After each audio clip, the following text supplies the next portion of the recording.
अस्सलामुअलैकुम स्टूडेंट्स, आज का हमारा टॉपिक है लर्निंग आउटकम्स।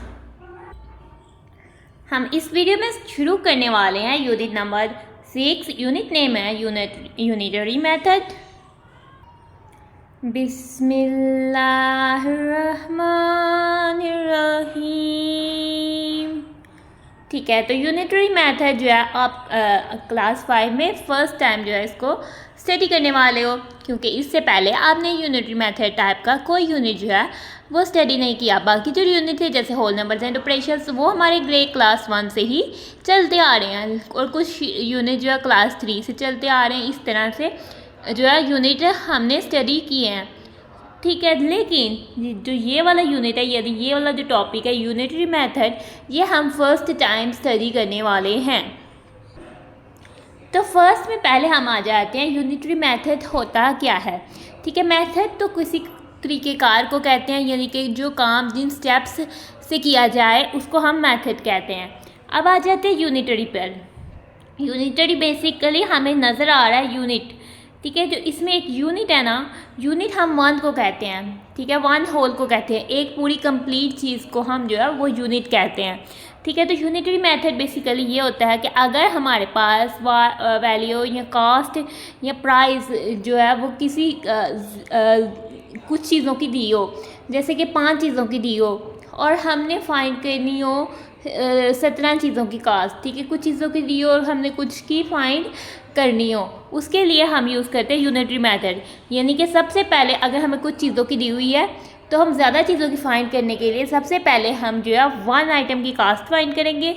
उसके लिए अगर 5 आइटम्स की दी हुई है तो कास्ट है, जितनी प्राइस दी होगी हम उसको 5 से डिवाइड कर देंगे। तो 1 आइटम की जब कास्ट आ जाएगी देन हम 17 आइटम्स की कास्ट जो है वो फाइंड आउट करेंगे। जो हमारे पास आंसर आएगा उसको 17 से मल्टीप्लाई करके। ठीक है, नाउ हम आ जाते हैं इसके लर्निंग आउटकम्स की तरफ। इस चैप्टर को करने के बाद हम किस काबिल हो जाएंगे। कैलकुलेट का मतलब होता है कि सॉल्व करना, जिससे आप दूसरे क्वेश्चंस को सॉल्व करते हो। The value of many objects, यानी कि आप एक ऑब्जेक्ट सेम काइंड, यानी कि अगर एक चॉकलेट है वो ₹10 की, यानी ₹10 की चॉकलेट है, तो आप ने कैलकुलेट करनी है इसके कि वो 7 ऐसी चॉकलेट्स की क्या प्राइस होगी। ठीक है, तो आप वैल्यू जो क्या है कैलकुलेट कर सकते हो। मैनी ऑब्जेक्ट्स की वैल्यू हो गया प्राइस या कॉस्ट या कीमत। ठीक है, इसको कीमत भी कह सकते हैं। अब द सेम काइंड, यानी कि आपने एक जैसी चीज़, यानी एक ही चॉकलेट आपने 7 खरीदनी है किसी दुकानदार से, तो आपको कैसे पता लगेगा कि आपने उसको कितने पैसे पे करने हैं। और एक अगर चॉकलेट ₹10 की है तो आप क्या करना सीख जाओगे कि when the value of one of these objects is given. ठीक है, आपको पता है कि एक चॉकलेट ₹10 की है, तो आप कैलकुलेट कर सकते हो 7 चॉकलेट्स की प्राइस भी। कैसे कि आप उसको 7 से मल्टीप्लाई कर दोगे। ठीक है, calculate the value of one object of the same kind. अगर आप इकट्ठे जो बॉक्स है चॉकलेट का वो ₹240 का है।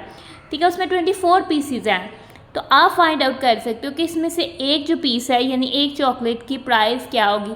आप 240 को 24 से डिवाइड कर दोगे तो आपको पता लग जाएगा कि एक पीस चॉकलेट की क्या प्राइस होगी।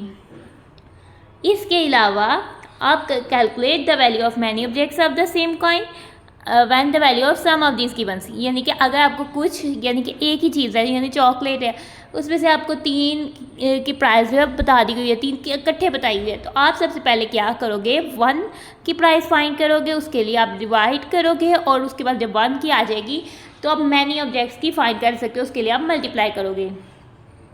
तो ना हम ये आ जाते हैं, ये तो वेजिटेबल स्टोर नज़र आ रहा है और इसमें बहुत सारी वेजिटेबल्स जो है वो शॉपकीपर सेल कर रहा है। तो बताएं मैं इसके पास कौन कौन सी वेजिटेबल है। ठीक है, इसके पास तो अनियन यानी प्याज है, बीटरूट यानी चुकंदर है, पोटैटो यानी आलू की तो फ्राइज़ भी बनते हैं और बहुत सारे बच्चे तो इसे बहुत शौक़ से खाते होंगे। ठीक है, और इसके अलावा कॉर्न यानी छल्ली, कैप्सिकम शिमला मिर्चें, कैरट्स गाजरें, कैबेज बंद गोभी, कुकम्बर खीरे और टमाटोज़। ठीक है, और टमाटर वगैरह जो है इस शॉपकीपर के पास है ना। हमसे क्वेश्चन क्या कर रहा है, the price of 5 kilogram vegetables is ₹400। यानी कि अगर 5 किलोग्राम वेजिटेबल्स है, उसने जो है प्राइस सेम रखी है या किसी एक पर्टिकुलर वेजिटेबल की अगर 5 किलोग्राम वेजिटेबल खरीदते हो तो वो आपको पड़ेगा ₹400 का।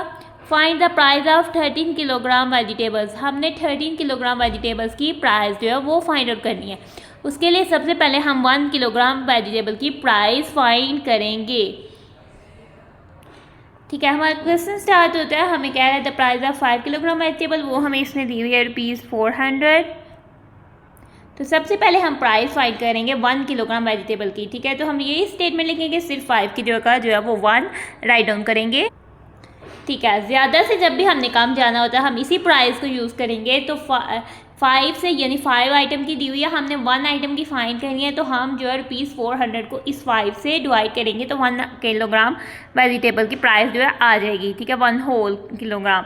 ठीक है, अब हम इसको डिवाइड कैसे करते हैं। ठीक है, हम देखते हैं 400 के 1s प्लेस पर 0 है। अगर 1s प्लेस पर 0 और 5 किसी भी नंबर के 1s प्लेस पर 0 और 5 हो तो वो 5 का मल्टीपल होता है, और डिनोमिनेटर में तो है ही 5 है, तो 5 से कर देते हैं। 5 टाइम 8 होता है 40, 5 टाइम 0 हो जाता है 0, 5 टाइम 1 हो जाता है 5, 80/1 हो जाता है हमारे पास 80, तो ₹80 हो जाता है हमारे पास 1 किलोग्राम वेजिटेबल जो है ₹80 आएगा। अब हमने फाइंड करनी है प्राइस ऑफ 13 किलोग्राम वेजिटेबल, तो हम सेम स्टेटमेंट लिखेंगे, इधर जस्ट 1 की जगह 13 लिख देंगे। ठीक है, अब हमने 13 किलोग्राम वेजिटेबल की प्राइस फाइंड करनी है, तो अब हम यूज़ करेंगे 1 किलोग्राम वेजिटेबल वाली प्राइस को, यानी कि ₹80 को, और उसको मल्टीप्लाई कर देंगे 13। ठीक है, 1 की अगर दी हो 13 की फाइंड करनी है तो जाहिर सी बात है हम 1 वाली आइटम से हम 13 वाले को मल्टीप्लाई कर देते हैं। तो नाउ 13 को मल्टीप्लाई कर देंगे, ₹80 को मल्टीप्लाई कर देंगे 13 से। ठीक है, आंसर हमारा रुपीस में ही आएगा। तो अब इसको मल्टीप्लाई जब हमने करना है 13 को 80 से, तो हम जो 80 का एक 0 है वो लगा देते हैं। अब हम सिंपल जो है 8 को 13 से मल्टीप्लाई कर लेते हैं। 8 टाइम 3 हो जाता है 24, 24 का 4 आता है, 2 को 1 पर कैरी कर देते हैं। 8 टाइम 1 होता है 8 + 2 10, 10 का 1 जो है वो 1000 प्लेस पर आएगा, और 10 का 0 जो है वो 100 प्लेस पर आएगा। तो ₹1040 जो है वो 13 किलोग्राम एप्पल्स की प्राइस, 13 किलोग्राम वेजिटेबल्स की प्राइस है। ठीक है, तो हमारा टॉपिक हो जाता है ख़त्म। सो अब हम अपनी वीडियो को कर रहे हैं and. Thanks for watching and stay blessed. अल्लाह हाफिज़।